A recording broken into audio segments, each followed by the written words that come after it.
இது ஒரு CBN தயாரிப்பு. நீங்கள் பார்த்துக் கொண்டிருப்பது ஒரு புதிய வாழ்க்கை நிகழ்ச்சி. வணக்கம். ஒரு புதிய வாழ்க்கை நிகழ்ச்சிக்கு உங்களை அன்புடன் வரவேற்கிறோம். இந்த நிகழ்ச்சியின் மூலமாக உங்களை சந்திச்சதில் ரொம்பவே சந்தோஷப்படுறோம். இன்னைக்கு ரீஜனல் ஃபோக்கஸ் ஸ்ரீலங்காவை பார்க்க போகிறோம். ஸ்ரீலங்காவிலிருந்து பாடல்கள், சாட்சிகளை உங்களுக்காக கொண்டு வந்திருக்கோம்.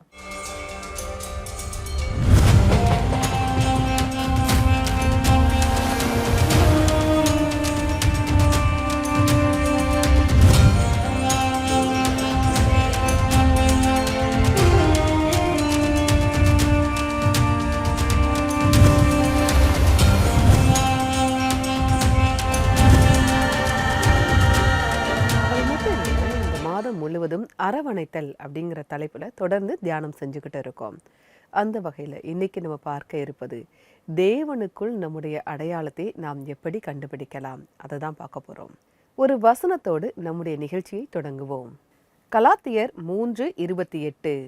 யூதன் என்றும் கிரேக்கன் என்றும் இல்லை, அடிமை என்றும் சுயாதீனன் என்றும் இல்லை, ஆண் என்றும் பெண் என்றும் இல்லை, நீங்கள் எல்லாரும் கிறிஸ்து இயேசுவுக்குள் ஒன்றா இருக்கிறீர்கள். யாராவது உங்களுடைய அடையாளம் என்ன அப்படின்னு கேட்டாங்க அப்படின்னா, உங்களுடைய மொழி, நீங்கள் இருக்கிற இடம், நீங்கள் படிக்கிற ஸ்கூல், காலேஜ், இப்படி ஏதாவது ஒரு அடையாளத்தை நீங்கள் சொல்லுவீங்க. ஆனால் இப்போ நம்ம பார்த்த அந்த வசனத்தின்படி பார்க்கும்போது நம்ம எல்லாருமே தேவனுடைய மகனாக இருக்கோம்.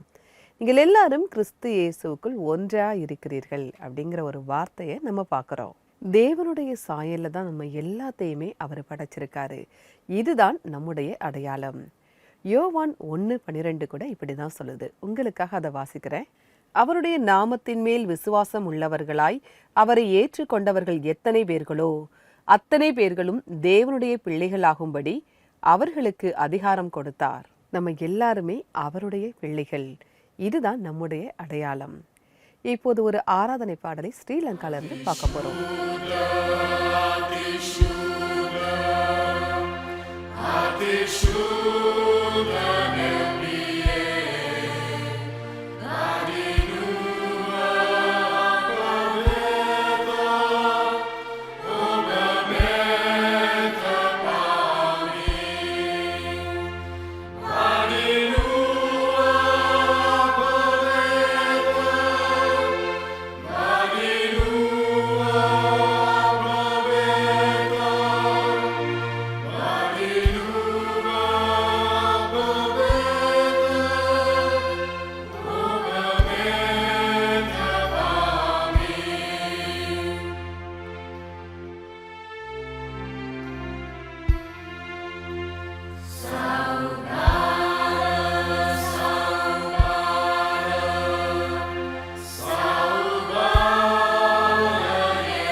இந்த பாடலை பாடிய குழுவினருக்கு எங்களுடைய நன்றி.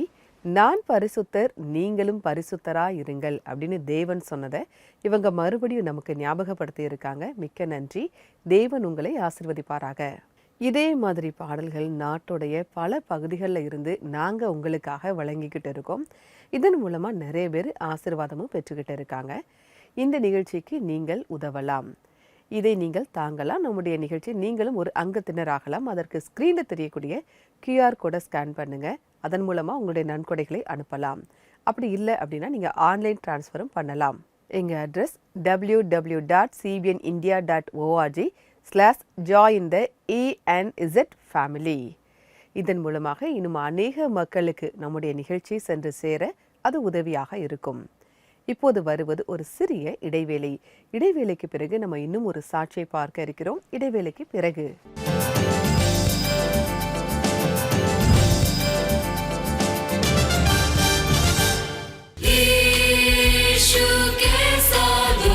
தேசிய தொலைக்காட்சியின் மூலமாக ஒவ்வொரு வீட்டிற்கும் சர்ச் கோயரின் பாடல்களை கொண்டு செல்வதற்காக ஒரு புதிய வாழ்க்கையின் அங்கத்தினராக ஆகுங்கள்.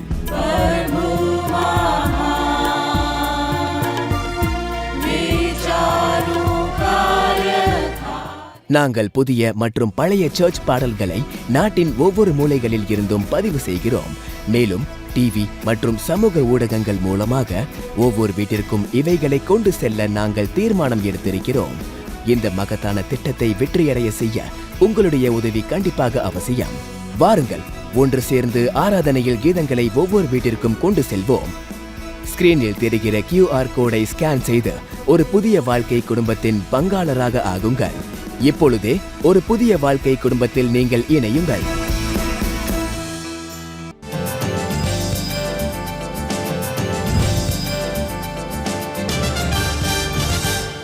வெல்கம் பேக் டு ஒரு புதிய வாழ்க்கை. அரவணைத்தல் தொடரில் இன்னைக்கு நம்ம தேவனுக்குள்ள நம்முடைய உண்மையான அடையாளம் இருக்கு அப்படிங்கிறத பார்த்துக்கிட்டு இருக்கோம். நமக்கான அடையாளம் இந்த உலகத்தாரால் பார்க்கும்போது நம்முடைய இருக்கக்கூடிய இடம், பேசக்கூடிய மொழி அதை பொறுத்து இருக்கு. ஆனால் நம்ம எல்லாருமே கிறிஸ்து இயேசுவுக்குள் ஒன்றாக இருக்கிறோம். அவருடைய அன்பை நாம் ருசித்திருக்கிறோம். கிறிஸ்துவுக்குள்ள நம்ம எல்லாருமே புது சிருஷ்டியாக இருக்கிறோம். பழையவைகள் எல்லாமே ஒளிந்து போயின. இதை பற்றி நல்லா தெரிஞ்சுக்க நம்ம ஒரு சாட்சியை பார்க்க போகிறோம். ஸ்ரீலங்காலேருந்து தான் இந்த சாட்சியை நாங்கள் உங்களுக்காக கொண்டு வந்திருக்கோம். ஹிமாசா மதுவந்தி அவங்கள தான் நம்ம சந்திக்க போகிறோம். ஏசு கிறிஸ்துவுடைய அன்பை இவங்க தெரிந்து கொண்ட பிறகு இவங்களுடைய வாழ்க்கை எப்படி மாறியதுன்னு அவங்க சொல்கிறாங்க. வாங்க பார்க்கலாம். பிறந்ததுலேருந்தே நான் பார்வை இல்லாம தான் இருந்தேன். எனக்கு 7 வயசு இருந்தப்ப என்னோட அப்பா இறந்து போயிட்டாங்க. என்னோட அம்மாவும் கூட தன்னோட வாழ்க்கைக்காக வேறொரு வழியை தேர்ந்தெடுத்துக்கிட்டாங்க. நான் சின்ன பொண்ணா இருந்தப்போ எனக்கு தனிமை உணர்வு ஏற்பட்டுச்சு. ஆனா தேவனோட அன்பு தான் என்னை மறுபடியும் சமுதாயத்துல இணைச்சிச்சு. இன்னைக்கு என்னோட இளங்கலை படிப்பை படிக்கிறதுக்காக நான் ஒரு யூனிவர்சிட்டியில படிச்சுக்கிட்டு இருக்கேன்.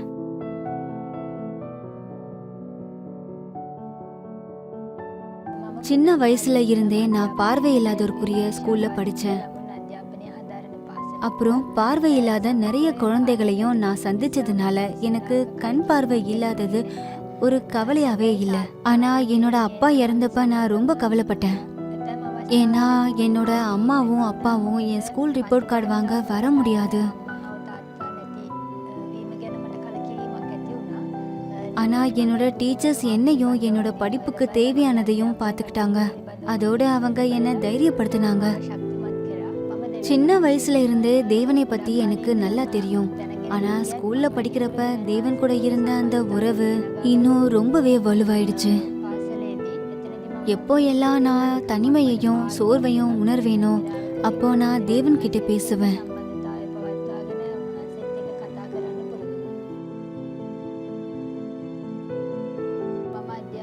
நான் பிரெயில் முறையில படிச்சேன். எனக்கு சின்ன வயசுல இருந்தே பைபிள் பத்தி கத்துக்கிறது எனக்கு ரொம்பவே பிடிக்கும். பிரெயில் முறை மூலமா நான் பைபிள் பத்தி கத்துக்கிறதுக்கு எனக்கு வாய்ப்பு கிடைச்சிச்சு.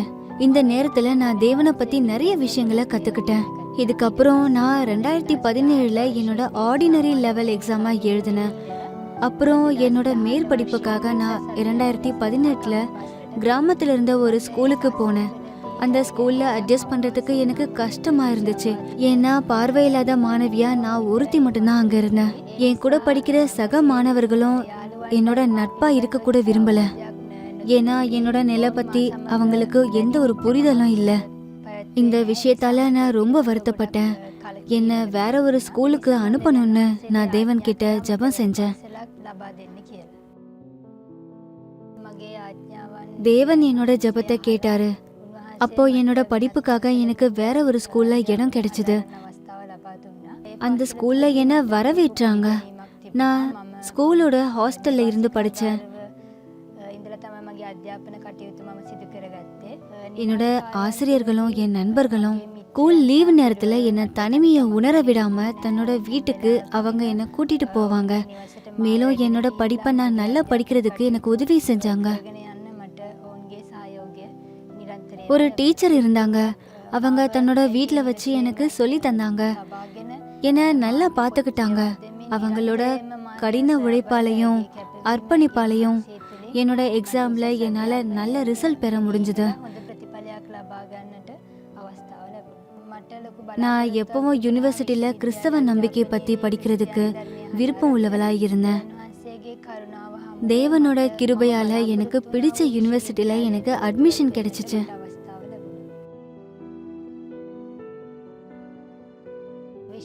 யூனிவர்சிட்டியில் நான் பல நண்பர்களை சந்தித்தேன். என்னோட படிப்பில் அவங்க எனக்கு நிறைய உதவி செஞ்சாங்க. ஏன்னா ஒருபோதும் அவங்க தனிமையை உணரவே விடலை. மேலும் அவங்க எப்பவும் என் கூட இருந்தாங்க. நான் யூனிவர்சிட்டியில் ஃபோக்கஸ் அசோசியேஷனில் இருந்த நண்பர்களையும் சந்தித்தேன். அவங்க எப்பவுமே என்ன கிறிஸ்தவ கேம்புகளில் பங்கெடுக்க வச்சாங்க. அவங்க கூட நான் இருக்கிறப்ப நான் பார்வை இல்லாதவள்னோ எனக்கு எந்த ஒரு குறையும் இருக்குன்னு நினைக்கவே விடல. அவங்க என்ன தன்னோட சகோதரி மாதிரி கவனிச்சுக்கிட்டாங்க. என்னோட யூனிவர்சிட்டி படிப்புக்காக எனக்கு ஒரு லேப்டாப் தேவைப்பட்டுச்சு. ஒரு ஆண்டி லேப்டாப்பை எனக்கு பரிசா தந்தாங்க. இந்த நேரத்துல நான் என்னோட படிப்பை பார்வையில்லாதவங்களுக்காக ஏற்படுத்தப்பட்ட ஒரு சாஃப்ட்வேர் மூலமா செஞ்சுக்கிட்டு இருந்தேன். தேவன் மற்றவங்களோட தாராள குணம் மூலமா என்னோட எல்லா தேவைகளையும் பூர்த்தி செய்யறாருன்னு நான் நம்புறேன். தேவன் பைபிள்ல இருக்கிற எரேமியா 1வது அதிகாரம் 5வது வசனம் மூலமா என்ன வாழ்க்கை முழுசும் பலப்படுத்தினாரு. நான் உன்னை தாயின் வயிற்றில் உருவாகும் முன்னே உன்னை அறிந்தேன். நீ கர்ப்பத்திலிருந்து வெளிப்படும் முன்னே நான் உன்னை பரிசுத்தம் பண்ணி உன்னை ஜாதிகளுக்கு தீர்க்கதரிசியாக கட்டளையிட்டேன்னு இந்த வசனம் சொல்லுது. தேவன் என் வாழ்க்கையை பற்றிய எல்லா விஷயங்களையும் ஒரு திட்டத்தை ஏற்படுத்தி வச்சிருக்காருன்னு நான் நம்புறேன். நான் பார்வை இல்லாதவளா இருக்கிறதுனால மற்றவங்க இந்த உலகத்தை பார்க்கிற மாதிரி என்னால பார்க்க முடியாது. ஆனா தேவன் என் வாழ்க்கையில உதவி செய்யறத என்னால தெளிவா பார்க்க முடியும். பண ரீதியா எனக்கு உதவி செஞ்ச எல்லாருக்கும், சின்ன வயசுல இருந்தே என்னை கவனிச்சுக்கிட்ட எல்லாருக்கும் நான் நன்றியை சொல்றேன். என்னோட லட்சியம் என்னன்னா ஒரு டீச்சர் அல்லது ஒரு லெக்சரராக நான் சமூக சேவையை செய்யணும். மக்கள் என்ன எப்படி அங்கீகரிக்கிறாங்கன்னோ, தங்களோட வேலைகள்ல என்ன ஈடுபடுத்துறாங்கன்னோ நான் பார்க்கணும். இதுக்காகவே நான் தேவனுக்கு கண்டிப்பா நன்றியை சொல்லிதான் ஆகணும். தேவனுக்கு நன்றி.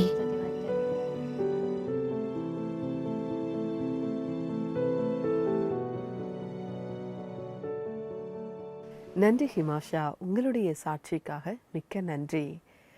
இங்கே நிறைய பேருக்கு நன்றி சொன்னீங்க. நீங்கள் ரொம்ப நன்றி உள்ளவங்களாகவும் இருக்கீங்க.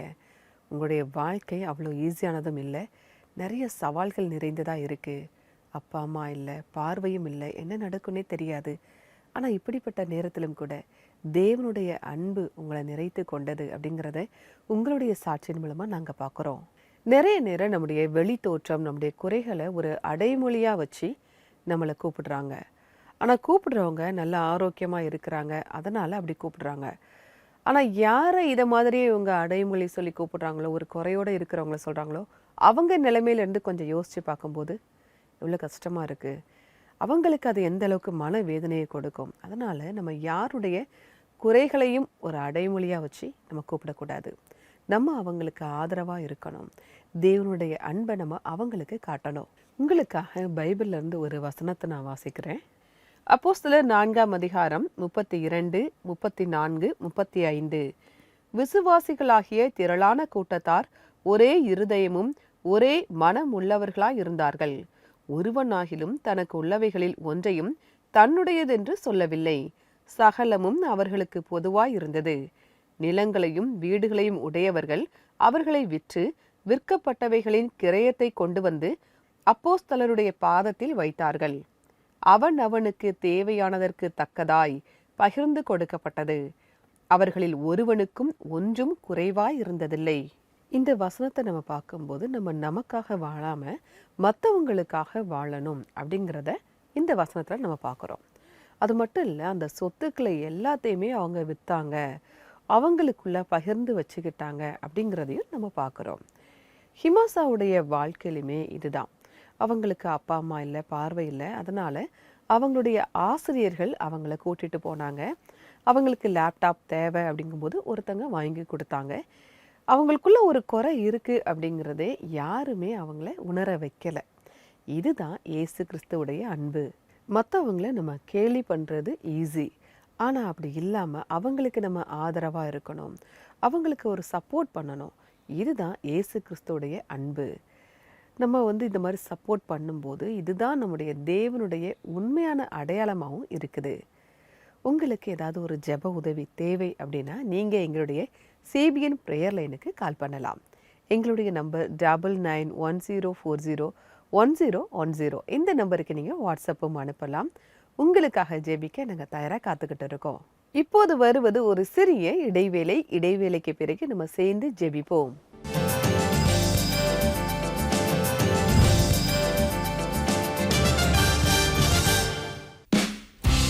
ஒரு புதிய வாழ்வு ஒவ்வொரு புதன்கிழமை தோறும் உங்களுக்காக தேசிய பிரதேசங்களின் நிறத்தை தேசிய டிவியின் மேடையில் கொண்டு வருகிறது. உண்மை சம்பவத்தை பாருங்கள். சபை பாடகர் குழு பாடல்களை கேளுங்கள். மேலும் சரித்திர சிறப்பு வாய்ந்த தேவாலயங்களை சுற்றி பாருங்கள். ஒவ்வொரு புதன்கிழமையும் ஒரு புதிய இடத்திற்கு செல்லுங்கள். உள்நாட்டிலும் வெளிநாட்டிலும் இருந்து ஒரு புதிய வாழ்வின் ரீஜனல் போக்கஸை பார்ப்பதற்காக CBNக்கு உதவுங்கள். Give to CBN.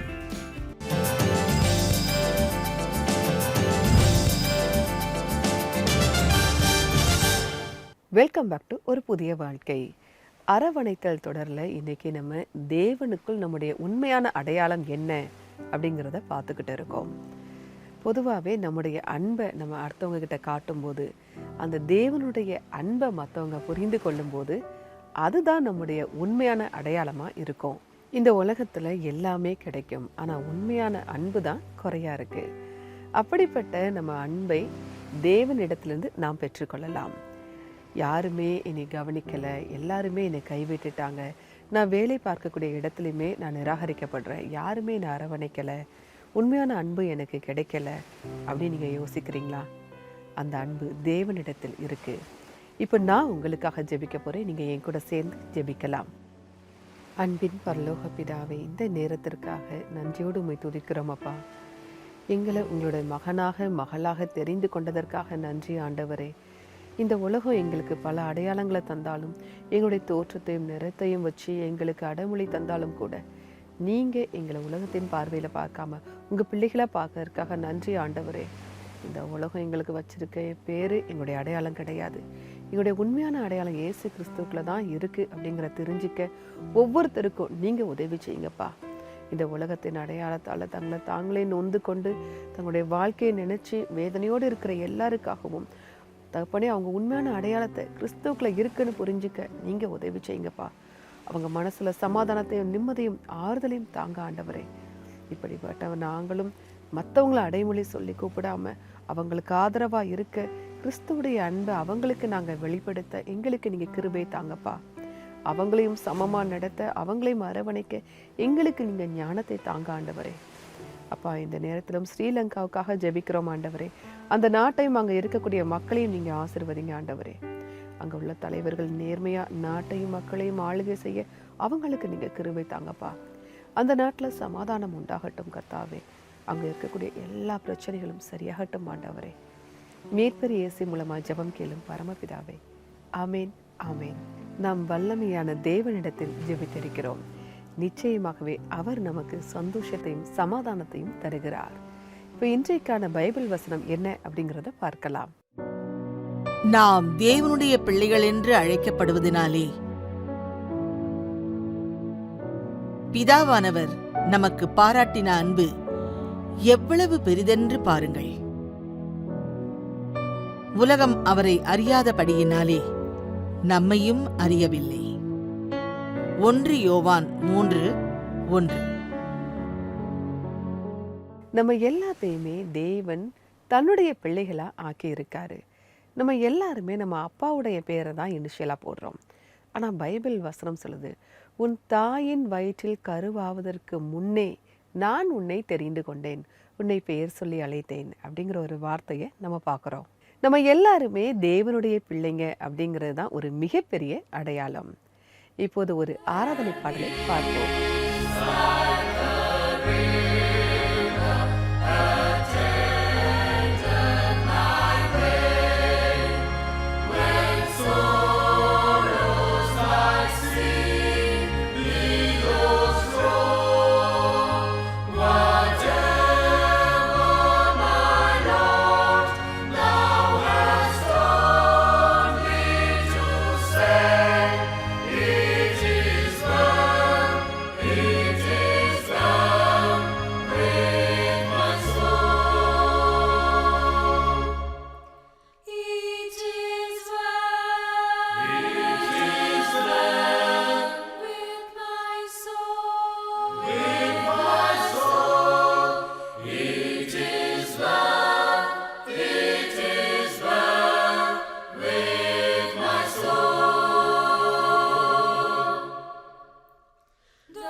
இந்த பாடலை பாடிய குழுவினருக்கு எங்களுடைய நன்றி. நம்முடைய வாழ்க்கையில் இயேசு இருக்காரு, இயேசுடைய அன்பு இருக்குது அப்படின்னா எப்படி மோசமான சூழ்நிலைகள் இருந்தாலும் கூட நம்ம பலமாக இருப்போம். ஏன் அப்படின்னா அவர் நம்ம கூட இருக்கார். அவர் நம்ம கூட இருக்கும்போது நமக்கு எந்த சோதனைகள், ஏற்ற இறக்கங்கள், புயல் மாதிரியான காரியங்கள் வந்தாலும் கூட நம்ம நல்லா ஸ்ட்ராங்காக இருப்போம்.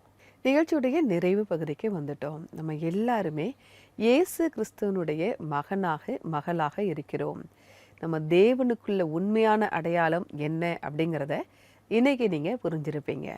நீங்கள் இருக்கக்கூடிய இடம், மொழி, நீங்கள் படிக்கக்கூடிய இடங்கள், அதை வச்சு உங்களுடைய அடையாளத்தை சொல்லாமல் நம்ம எல்லாருமே தேவனுடைய பிள்ளைகள். இந்த அடையாளம் உங்களுக்கு போதுமானது. இதை நீங்கள் புரிஞ்சிருப்பீங்க. இன்னைக்கு நம்முடைய நிகழ்ச்சியில் பார்த்த சாட்சிகள் பாடல்களை நீங்கள் மறுபடியும் பார்க்கணும், உங்கள் நண்பர்களுக்கு நீங்கள் ஷேர் பண்ணணும் அப்படின்னா சிபிஎன் இந்தியா யூடியூப் சேனலில் வந்து பார்க்கலாம். இங்கே நிறைய மொழிகளில் பாடல்கள், பிரசங்கங்கள், சாட்சிகள் இருக்குது. நீங்கள் மறுபடியும் பார்க்க முடியும், உங்கள் நண்பர்களுக்கும் நீங்கள் ஷேர் பண்ண முடியும். இன்றைக்கான நிகழ்ச்சி உங்களுக்கு ஆசீர்வாதமாக இருந்திருக்கும் அப்படின்னு நாங்கள் கர்த்தருக்குள்ள விசுவாசிக்கிறோம். நான் வேறொரு எபிசோடில் உங்களை சந்திக்கிறேன். அதுவரை கர்த்தருடைய கிருபை உங்கள் அனைவரோடும் கூட இருப்பதாக. God bless you.